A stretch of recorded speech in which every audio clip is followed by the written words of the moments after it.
Monsieur Luperroy, bonjour, et merci infiniment d'avoir accepté de nous accorder quelques minutes pour vous entretenir avec nous, puisque, si vous me permettez l'expression, vous allez en quelque sorte ouvrir le bal. Vous êtes le premier invité qui apporte sa contribution, ses connaissances et son expérience de terrain à l'Observatoire des mondes africains, l'OMAF étant une association créée récemment au sein de l'IEP et qui a deux volets, qui visent d'abord à promouvoir les cultures africaines, mais également à essayer de faciliter la compréhension de ces sociétés traditionnelles qui peuvent parfois paraître très distantes pour l'observateur européen, avec des schèmes sociaux qui peuvent parfois paraître incompréhensibles. Nous sommes donc ensemble pour environ une demi-heure, au cours de laquelle nous allons essayer d'aborder et de cerner un petit peu le rapport que les sociétés traditionnelles africaines, notamment l'ethnie Fang présente au Cameroun et au Gabon, entretiennent avec leur art, la fonction sociale de cet art pour ces sociétés, et dans un deuxième temps, peut-être essayer de discuter des problématiques qui gravitent autour de la question du retour, de la restitution des œuvres d'art classique actuellement exposées hors du continent africain. Donc pour vous introduire rapidement, vous êtes ethnologue des arts africains, spécialiste des arts au Cameroun et au Gabon, et notamment des arts traditionnels de l'ethnie Fang. Vous avez séjourné à plusieurs reprises au Gabon, mais pas seulement, notamment dans le cadre de vos recherches pour l'Institut de recherche pour le développement, mais pas seulement, puisque vous avez également été cofondateur et directeur du Musée national des arts et des traditions du Gabon. Donc nous pourrions continuer un petit peu à vous présenter un peu de manière artificielle, mais une question, et je pense que ce serait beaucoup plus intéressant de vous demander à vous, Monsieur Perroy, comment vous vous présenteriez, et surtout comment vous définiriez votre métier d'ethnologue des arts africains, qui peut paraître, somme toute, dont les contours peuvent paraître, somme toute, assez flous pour les néophytes. Merci de m'avoir invité. C'est toujours un plaisir de parler de ces sujets dont je m'occupe depuis une bonne 50aine d'années. Et alors, pour répondre là plus directement à votre question, quand j'ai commencé dans cette discipline, c'est-à-dire dans les années 60, la préoccupation pour l'anthropologie des arts africains n'existait pas du tout.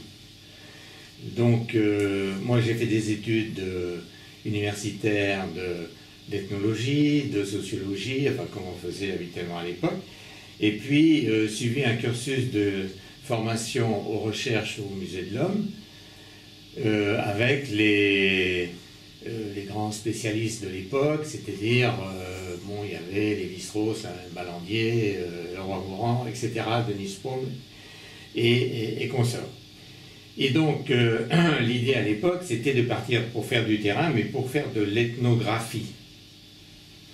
Alors, ce sont des subtiles différences, mais l'ethnographie, c'est la description, en fait, de ce qu'on peut découvrir quand on se déplace et qu'on va dans des populations qui ne sont pas de notre propre culture.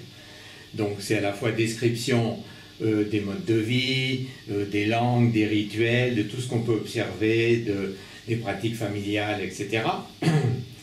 Mais, et ça je vais l'expliquer dans ma conférence tout à l'heure, à cette époque-là, c'est-à-dire dans les années 60, il y avait très peu d'expositions d'art africain, enfin d'art primitif ou exotique. C'était à chaque fois des illustrations concernant une présentation des cultures étrangères à l'Occident. Et donc, quand les chercheurs partaient sur le terrain, ils ne partaient pas pour étudier les rituels et les arts spécifiquement. Et donc, d'une certaine façon, moi, je suis un peu tombé dedans en cours de route, dans la mesure où le Gabon, où j'avais été affecté, est un pays en Afrique équatoriale, comme l'est la Côte d'Ivoire et le Mali en Afrique de l'Ouest, où il y avait énormément de production de ce qu'on va appeler en fait des arts premiers depuis toujours. Donc il y avait beaucoup d'objets sur place, dans les villages, qui étaient utilisés au cours des rituels. Ce qui fait que quand, après les recherches, on a commencé à monter le musée national, eh bien, tout naturellement, on y a créé une section des arts traditionnels, puisqu'il y avait énormément d'objets à présenter. Mais le but au départ, ça n'était pas celui-là. C'était en fait d'étudier les populations, de faire ce qu'on appelait des monographies. Ça, c'était le grand classique. Un ethnologue, il fait une monographie pour faire sa thèse, et ainsi de suite. Donc, vous avez remarqué effectivement que j'ai pu étudier les Fang. C'est qu'à un moment donné, il faut bien choisir un sujet. Bon, vous êtes des universitaires, vous savez qu'à un moment, voilà, vous avez un patron qui dit, vous allez étudier quoi pour faire une thèse qui va être grosse comme ça, et puis que vous allez mettre 10 ans à faire, ce qui s'est passé. Et donc, il faut choisir un sujet qui soit à la fois relativement large et qui couvre pas mal de problématiques. Et pour l'Afrique centrale, on s'est aperçu que si l'art Fang était relativement bien connu dans les collections, finalement, c'est un peu la question que vous avez posée, on ne savait pas trop ni d'où ça sortait, ni comment on s'en servait, ni par qui c'était créé, parce que personne ne s'en était enquis, personne n'était allé demander. Et d'ailleurs, un auteur que vous connaissez certainement, Georges Balandier, avait lui-même écrit dans son bouquin Afrique ambiguë dans les années 60 que les arts au Gabon n'existaient plus du tout. Lui-même n'en avait pas rencontré. Mais il y a une raison à ça. C'est que, en fait, dans des rituels, ça dépend comment vous prenez les recherches. Il y a des choses que vous pouvez voir et des choses que vous ne remarquez pas forcément.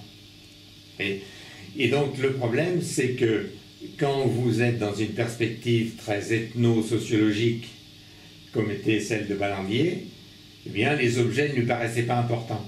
Ni les objets techniques, ni les objets esthétiques, ce n'était que des pratiques, en fait, sociopolitiques. C'était ça son sujet. Moi, c'était différent parce que j'avais une formation qui était axée avec un complément de formation en archéologie préhistorique et en technologie comparée, qui s'appuyait beaucoup sur l'étude des objets. Et l'ethnologie française, à ce moment-là, était vraiment divisée en deux.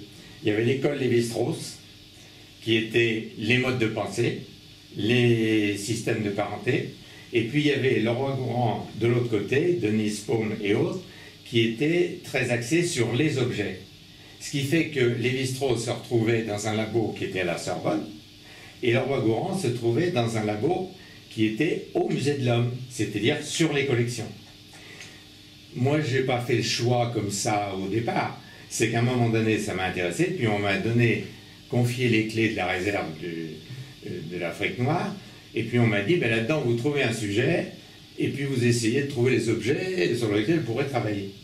Et donc, c'est comme ça que j'ai pu travailler presque une année dans les réserves d'Afrique noire du Musée de l'Homme, où j'ai sorti tout un tas d'objets Fang qu'on avait oubliés depuis des dizaines d'années, complètement empoussiérés sur le haut des étagères, et ma thèse a débuté avec ça.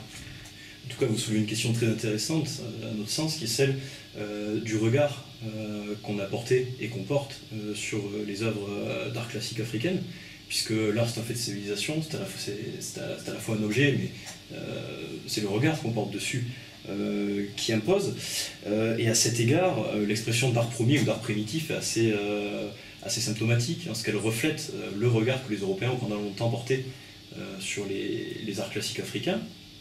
Cet art que Karl Einstein disait que les Européens abordaient avec le plus de méfiance. Et la question que j'aimerais bien vous poser, c'est peut-être en vous appuyant sur vos études des œuvres d'art dans le monde, de l'ethnie Fang au Cameroun et au Gabon, comment définiriez-vous le rapport que ces sociétés africaines traditionnelles entretiennent à l'art en tant qu'art? Quelle est la place, quelle est peut-être la fonction sociale de l'art dans ces sociétés-là? Et est-ce que vous pensez qu'on peut peut-être dégager des éléments fondamentaux qui seraient communs au rapport à l'art entretenu dans l'ethnie Fang, avec d'autres ethnies ou d'autres sociétés traditionnelles africaines, d'autres espaces géographiques.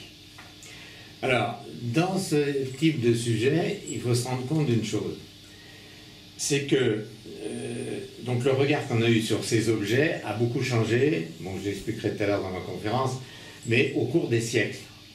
C'est-à-dire depuis le XVIe, XVIIe, XIXe siècle, le regard a changé. Et en fonction des personnes qui se sont intéressées ou qui ont collecté ces objets ou qui les ont collectionnés, on voit que ça a été très très différent. Bon. Quand on parle d'art primitif, en fait, on n'en parle qu'à partir du XXe siècle. Bon. Et même justement, ce sont les artistes, notamment allemands, de l'école d'Ibrucke, des peintres, qui s'intéressaient beaucoup à la perspective primitive, voire instinctive par rapport aux objets. C'est-à-dire qu'ils voyaient dans des objets, donc il y avait des formes très expressionnistes, très colorées, très inquiétantes, ils y voyaient une espèce de spontanéité de création, ce qui d'une certaine façon d'ailleurs a beaucoup impressionné aussi les artistes français tels que Picasso, Braque, Lavin, etc. à l'époque, qui finalement avaient un regard en disant mais c'est pas primitif, c'est instinctif. Bon. L'histoire des arts premiers, c'est venu à l'époque Chirac. C'est parce qu'on voulait plus dire art primitif, on disait plus trop art tribal parce que le mot tribu était devenu une insulte au niveau des politiques africaines ou autres, donc il n'y avait plus de tribus. Il n'y avait plus de tribus, bon, on trouvait d'autres expressions. Et puis du coup, on ne savait plus trop comment désigner ce genre de choses. Bon. Mais il faut se remettre dans une autre perspective. Finalement, si on imagine ce qu'étaient les créations esthétiques qui accompagnaient la construction et la décoration, par exemple, des cathédrales. Bon, on a visité hier le cloître de la cathédrale, là qui est en face, et vous connaissez certainement, j'espère. On l'a visité en détail, hein. On a eu un guide qui nous a fait grâce mais c'était extrêmement intéressant.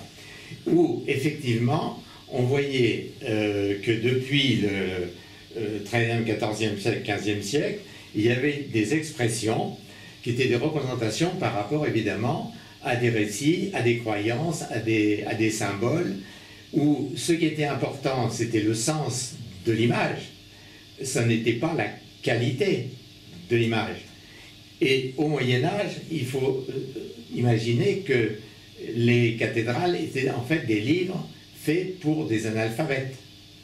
Personne ne savait lire et écrire.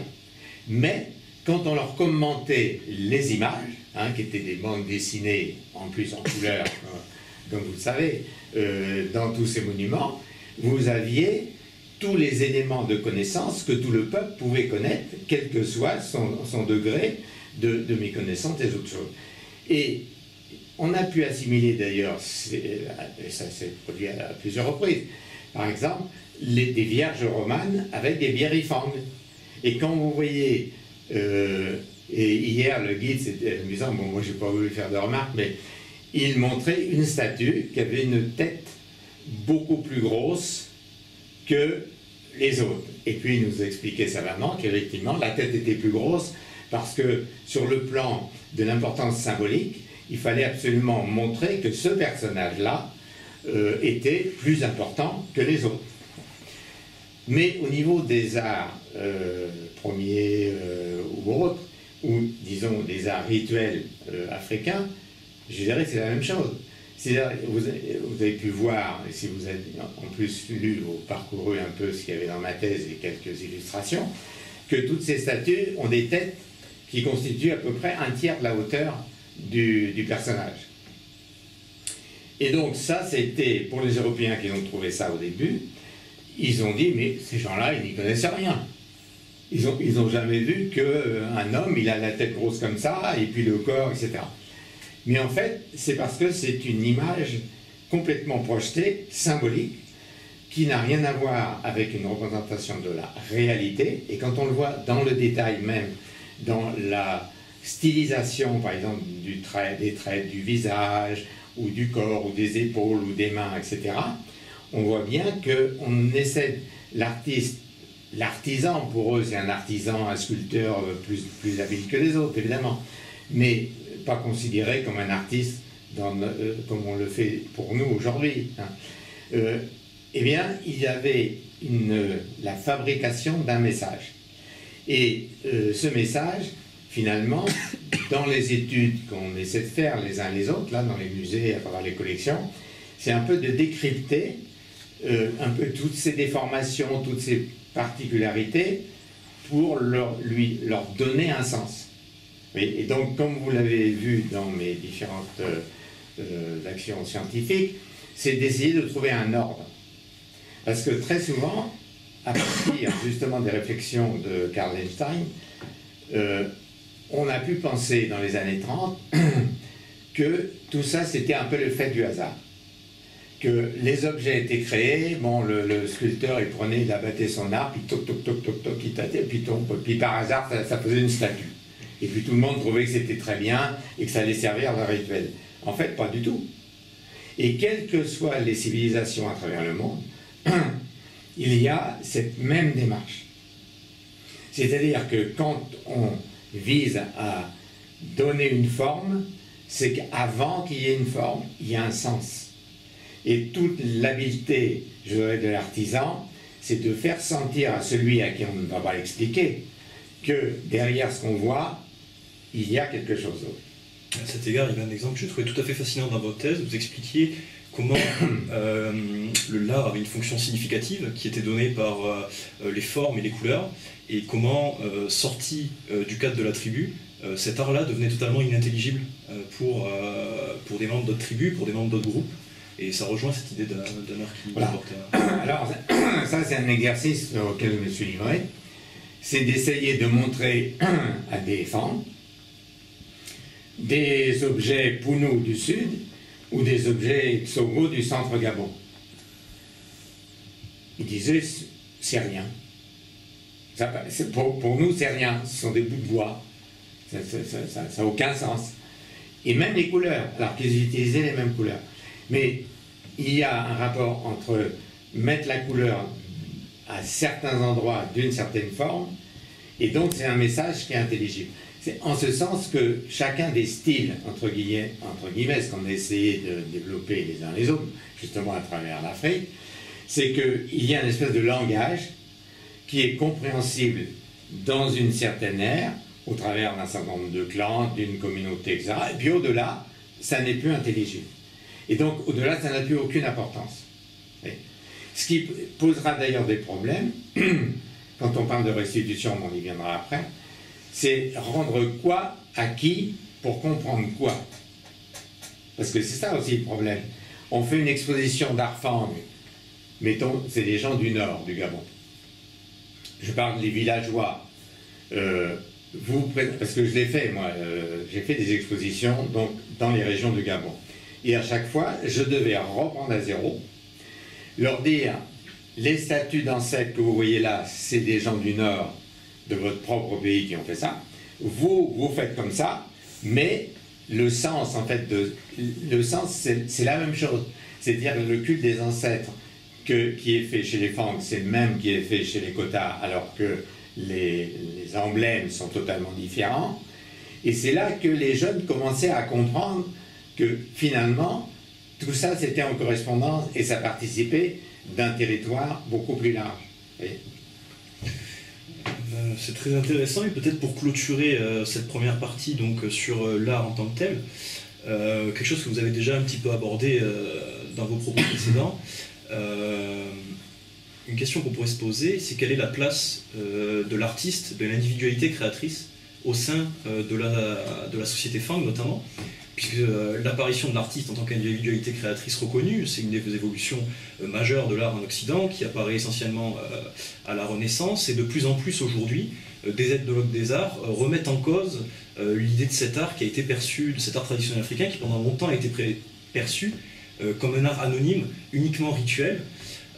Et aujourd'hui, des gens commencent à envisager cet artiste artisan avec des espaces qui seraient des espaces d'atelier et une individualité créatrice propre à l'artiste. En Occident, c'était un peu la même chose. Au Moyen-Âge, à la fin du Moyen-Âge, au début de la Renaissance, vous aviez des écoles de peinture où il y avait un maître qui faisait travailler tout un tas d'apprentis.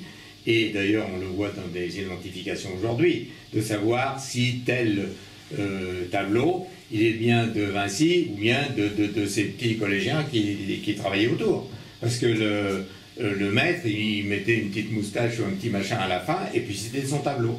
Bon, et Léonard faisait comme ça. Bon. Et donc, à l'époque, il y avait quelques grands artistes avec donc, des ateliers, mais ça, c'était au moment de la Renaissance, quand il y a eu on a identifié l'activité artistique, parce qu'elle était au service du politique également. Oui, il faut toujours voir ça, c'était pas simplement pour décorer. Hein, quand les Médicis faisaient faire des trucs, des tableaux, etc., c'était pour leur propre puissance politique.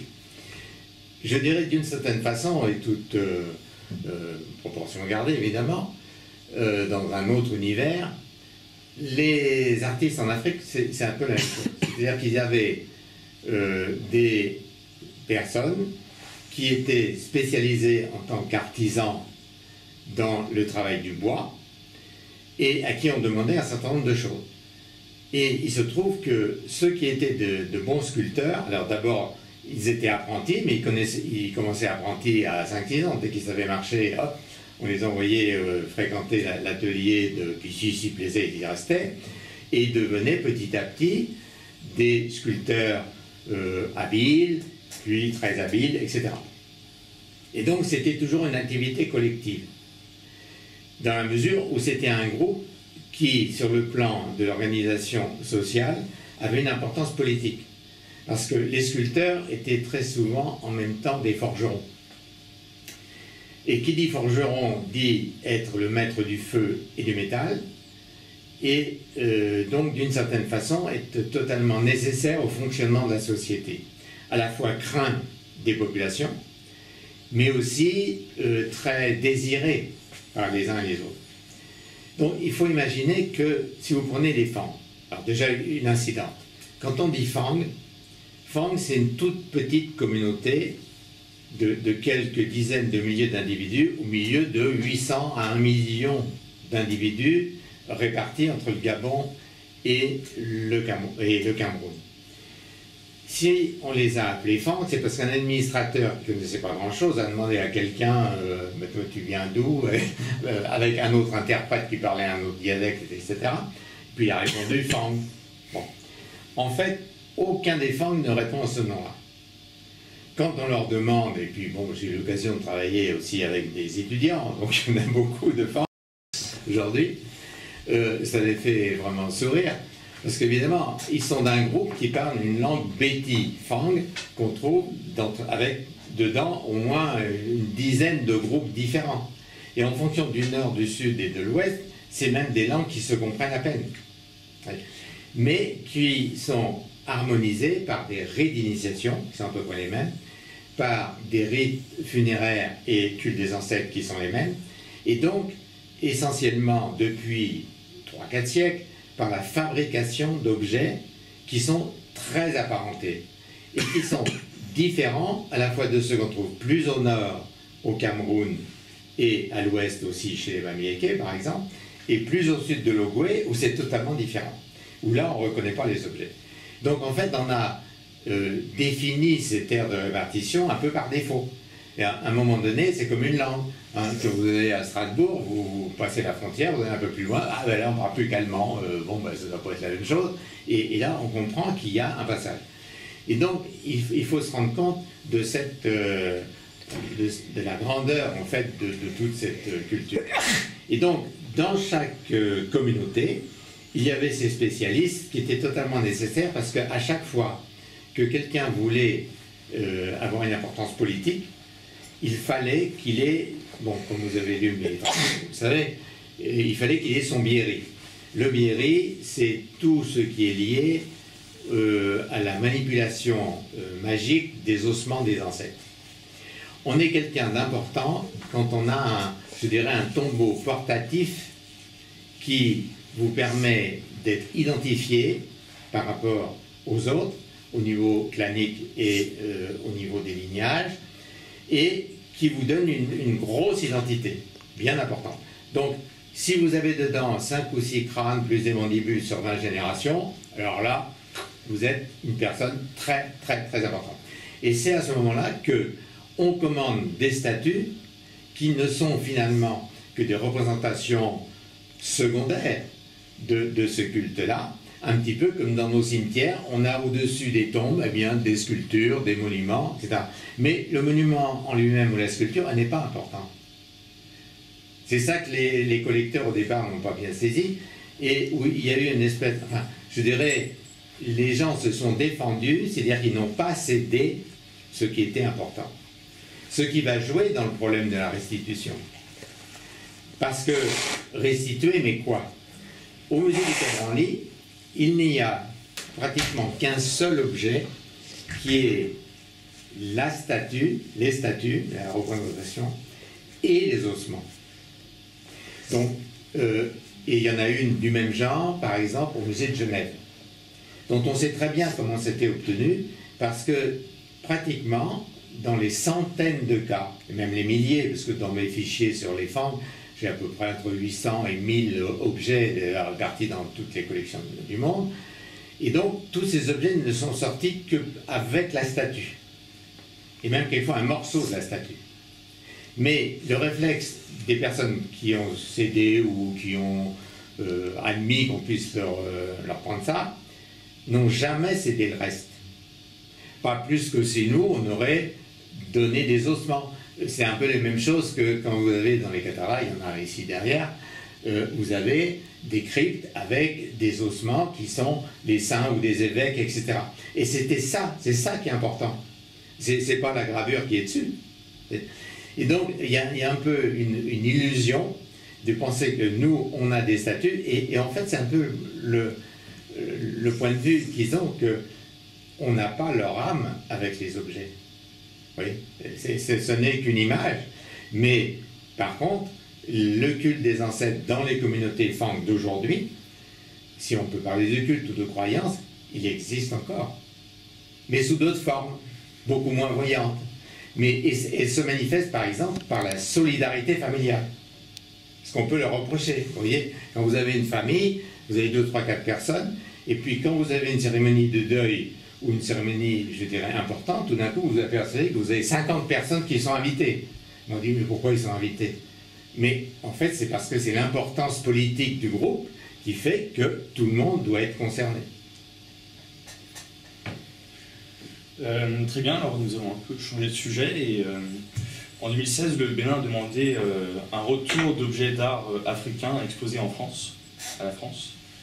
Il s'agit notamment des trésors du royaume du Dahomey qui se trouvaient dans le sud-ouest du Bénin actuel. Et le royaume Dahomey est un royaume puissant au rayonnement régional qui a duré environ 3 siècles. Ces trésors ont notamment été capturés lors de la conquête coloniale française par le général Alfred Dulles. Certains de ces objets se trouvent aujourd'hui au musée du Quai Branly à Paris. En novembre 2017, lorsqu'Emmanuel Macron est venu à Ouagadougou, il a fait la promesse que dans les 5 années à venir, ces objets allaient être retournés aux pays africains. Donc, en faisant ça, il change la position de la France, qui jusqu'alors était de dire les biens des collections sont soumis au principe d'inaliénabilité, d'imprescriptibilité et d'insaisissabilité imposées par la loi française. Donc, comment peut-on articuler ces obligations de la loi française avec les avancées récentes, c'est-à-dire les engagements faits par Emmanuel Macron vis-à-vis des objets d'art africains?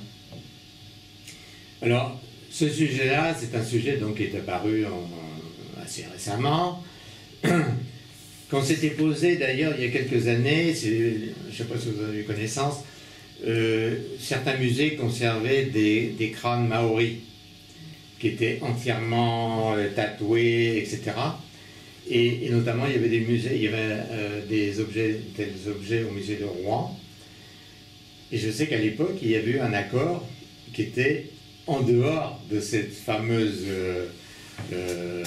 loi où on ne pouvait pas sortir les objets, où le conservateur s'était arrangé avec le musée d'Auckland pour sortir des objets. Bon. Et puis finalement, au niveau politique, bon, ben, là c'est là que ça a commencé à caler. Qu'est-ce qu'on fait avec la Nouvelle-Zélande?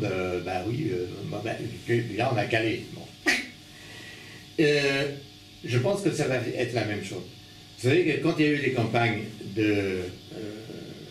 d'Italie pendant la Renaissance, et puis ensuite les campagnes de Napoléon également en Italie au début du XIXe siècle, il y a beaucoup d'objets qui sont revenus, qui ont été ramassés pour être mis au lot.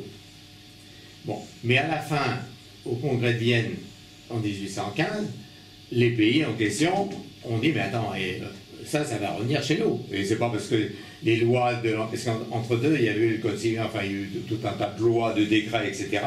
C'était un ordre politique imposé par un des pays, bon, comme fait l'Angleterre par exemple par rapport à la Grèce, ou par rapport à l'Irak. Bon. Mais ça ne vaut que dans le pays lui-même. Hein. Dans notre propre pays, ben, on a ce type de disposition, mais qui sur le plan politique et à terme ne peut pas tenir. Et donc, le président, finalement, sous la pression d'un débat avec les étudiants, etc., et en rappel d'ailleurs de cet épisode du sac du palais d'Abomey, bon, s'est dit, ben voilà, là c'est une ouverture, c'est difficile, on ne peut pas répondre comme ça, parce que finalement, la France avait déjà répondu par des premiers ministres précédents avant, en disant, ben, il n'y a rien à discuter, c'est comme ça. Mais aujourd'hui, ce n'est pas possible pour d'autres raisons, des raisons politiques. Bon, on ne va pas se braquer sur 4 objets qui sont au musée du Quai Branly et arrêter toutes les relations franco-africaines à cause d'une représentation de roi Béhanzin en personnage sculpté au Quai Branly. Donc là, il faut voir ce qu'on peut faire. Et donc je pense que la discussion a été lancée. Donc le président a installé une commission qui doit s'occuper de ces questions, parce que c'est une question qui est complexe. Je dirais que le palais d'Abomey, c'est presque le plus simple. C'est un petit peu comme le sac du palais des rois du Bénin pour le British Museum, qui ont rapporté à l'époque toutes ces fameuses plaques du Bénin magnifiques, des statues royales en bronze, etc., du XVIe, XVIIe siècle. C'est très facile parce qu'il y a même eu des photos, il y a tout ça. Ou un peu comme le sac du palais d'été à Pékin, quand les troupes françaises ont dévasté la résidence d'été des empereurs en Chine. Il y a des preuves, même photographiques, de tout ça. Donc là, on ne peut pas dire ah ben, il ne s'est rien passé, c'est pas de notre faute, on ne sait pas. Donc là, on va être obligé d'aider. Mais aussi, beaucoup plus difficile de répondre, c'est pour tous les autres objets. C'est-à-dire qu'on est dans une époque qui va, depuis le début du XIXe siècle à peu près, jusqu'aux indépendances, où là, il y a eu toute une circulation des objets qui ne s'est pas toujours faite, je dirais, de façon coercitive. Encore que, évidemment, on était dans une période, et c'est toujours difficile de l'imaginer, on était dans une idéologie coloniale qui faisait que le rapport inégalitaire entre des Occidentaux et des populations indigènes était évidemment complètement en décalage. Donc, d'une certaine façon, beaucoup d'objets, et il y a à peu près 50 000 objets d'Afrique au Quai Branly, enfin qui viennent du musée de l'Homme, tous ces objets n'ont pas été obtenus à coups de fusil et de baïonnette, hein. Pas du tout. Mais c'était une espèce d'obligation de l'époque que quand il y avait notamment des expositions coloniales, tout un tas de manifestations de ce genre, il était de bon ton pour les administrateurs d'aller dans les villages et dire ben non, mes chers amis, là, il va falloir vous mettre au boulot, ou bien il y a un truc intéressant, là on va le présenter en France. Et comme ils étaient dans une perspective, je dirais, les dépendants de la métropole, ben, ça se passait comme ça. Et d'une certaine façon, il n'y a pas eu une violence directe. Bon. Et c'est là que ça va être difficile, parce que des objets sont venus, mettons, de royaumes centralisés. Alors là, on reconnaît des dynasties, comme il y en a à l'ouest Cameroun. Donc on peut effectivement reconnaître que tel objet repartirait, par exemple, dans la chefferie de Banjul, dans l'ouest Cameroun, parce que c'est ce style-là, et puis qu'on sait que ça vient de là. Bon, ok. Mais moi, je mets bien au défi, et connaissant bien le sujet quand même, de redonner des objets au Gabon à des ayants droit qu'on aurait pu identifier. Ça, moi, je n'en ai jamais identifié aucun. Parce que même les descendants, et même bon, des gens qui font des études là-dessus, comme moi, qui sont devenus anthropologues et qui s'occupent un peu de ces questions, ils seraient bien en difficulté de dire ben, ça vient de telle famille, etc. Parce qu'en fait, scientifiquement, on ne l'a pas identifié, parce que ce n'est pas noté. Donc, il y a tout un processus de retour qui peut se faire, mais qui doit se faire, je dirais, dans un certain ordre. Alors, la première difficulté, c'est on va ramener des objets pour les mettre où? Alors, moi, j'étais assez bien placé pour savoir qu'ayant créé un musée, j'en connais les difficultés, les limites, comment ça se gère et comment ça se détruit. Parce que le musée national, moi, que j'ai installé dans les années 70, après, il s'est retrouvé totalement, non pas détruit, je dirais, les objets n'ont pas été volés, ils ont été déplacés, ils n'ont pas été entretenus, les termites ont mangé tous les masques, etc. Et donc, moi, au moins plus de la moitié de ce que j'avais collecté, mes collègues et moi-même à l'époque, s'est retrouvé à l'état de poussière. Bon. Donc, reprocher à qui? À l'organisation. Donc, ça veut dire qu'il faut reprendre l'organisation. J'ai fait dernièrement des cours donc, à des jeunes de votre génération, donc des gens qui sont dans des masters et qui ont fait des études d'anthropologie et de sciences humaines pour essayer de rentrer dans une perspective de formation de conservateur de musées en Afrique, mais c'est pas évident parce que c'est long. Donc on a commencé, sous l'égide de l'UNESCO, de reformer une génération de jeunes qui sont donc de moins de 30 ans, et donc où il y a une majorité de filles. C'est assez symptomatique, très motivées au Gabon, ce qui est tout à fait extraordinaire, parce qu'avant il y avait pratiquement énormément d'étudiants garçons, mais peu de filles, et en sciences humaines notamment. Là, il y a beaucoup de filles et qui sont très intéressées à ça, mais ça va être long. Donc il faut remettre des infrastructures, former des gens qui vont s'en occuper, qui vont faire des expositions, qui vont reprendre toute une dynamique de présentation de ces patrimoines.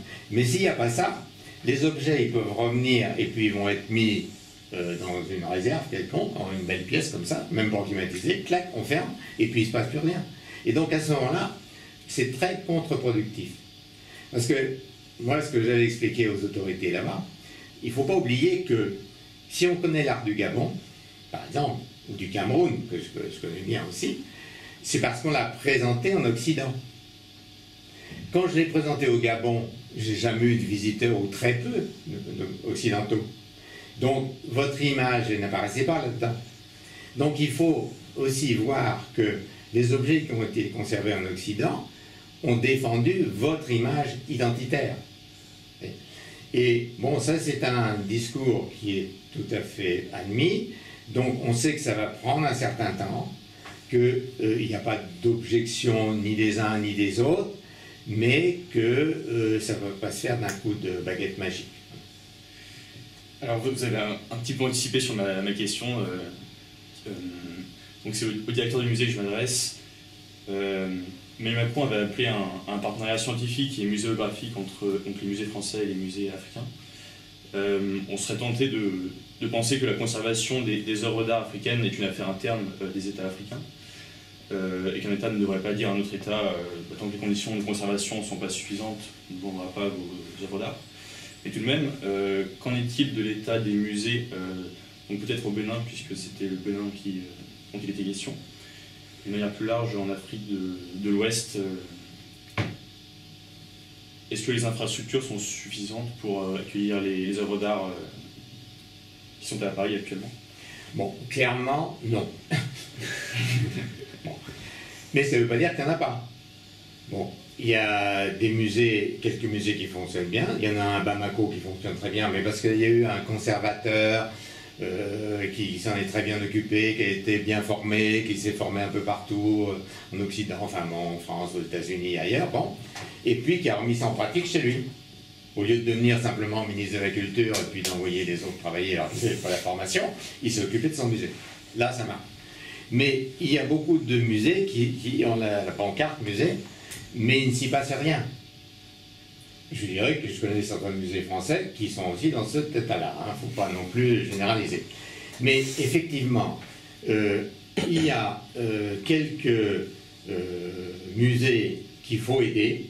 Et c'est pour ça que l'UNESCO s'est penché vraiment là-dessus. D'ailleurs, il y a eu un colloque il y a quelques mois sur cette question-là au mois de juillet, liée à cette fameuse notion de restitution. Restituer des objets dans l'idée, c'est fort sympathique, mais il ne faut pas pour ça précipiter la disparition du patrimoine. Si on ramène des objets qui sont bien conservés, qui sont bien identifiés, dans des lieux où ils ne seront pas gardés, où ils ne seront pas entretenus, où ils seraient même pas d'être volés, mais d'être détruits. Je sais qu'au musée, nous on avait à Libreville, bon, qui est un pays extrêmement humide, hein, il y a eu plusieurs épisodes d'inondation du musée, hein, où il y avait 1 mètre d'eau dans le musée, et puis malheureusement les réserves elles étaient en dessous. Bon, ben, les objets ils flottaient à l'intérieur, après les sécher, etc., etc. Bon. Et donc, tous ces cas-là, on les connaît, et donc il faut les anticiper. Moi, je pense qu'avec l'aide de l'UNESCO et une compréhension des deux côtés, c'est-à-dire formation des conservateurs qui feront des stages dans les musées européens, au musée du Quai Branly, ou au Metropolitan Museum à New York, etc., où il y a des offres de formation qui sont données pour des stagiaires et des gens qui ont de la formation en Afrique. Petit à petit, on va y arriver. Bon, ça va être long, parce que moi, à mon époque, je dirais, il n'y avait que des Européens pour s'occuper de ça. Il n'y avait pas, en parallèle, moi quand je suis arrivé au Gabon, il n'y avait pas d'université au Gabon. Et donc, il faut former des gens, les motiver, et puis ensuite que ça devienne une activité, je dirais, normalisée. Donc, ça va être long, mais moi, je pense que ça va se faire, et je ne pense pas qu'il y ait d'obstacles politiques, véritablement. Parce que c'est pas donner la Joconde. Bon, encore que la Joconde, bon, c'est bien parce que Léonard l'a mis dans sa charrette pour venir voir François Ier. Hein. Mais on ne l'a pas eu par conquête. Il est venu avec l'artiste. Okay. Mais il y a beaucoup d'objets finalement, où on pourrait se poser la question. Vous savez que les Britanniques, par exemple, se posent beaucoup de questions par rapport à l'art égyptien, grec, etc.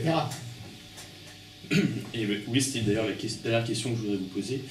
Les musées récupèrent souvent, toujours même des objets originaires d'un lieu qui diffère de l'endroit d'exposition. La circulation des objets d'art fait partie de l'histoire de l'humanité.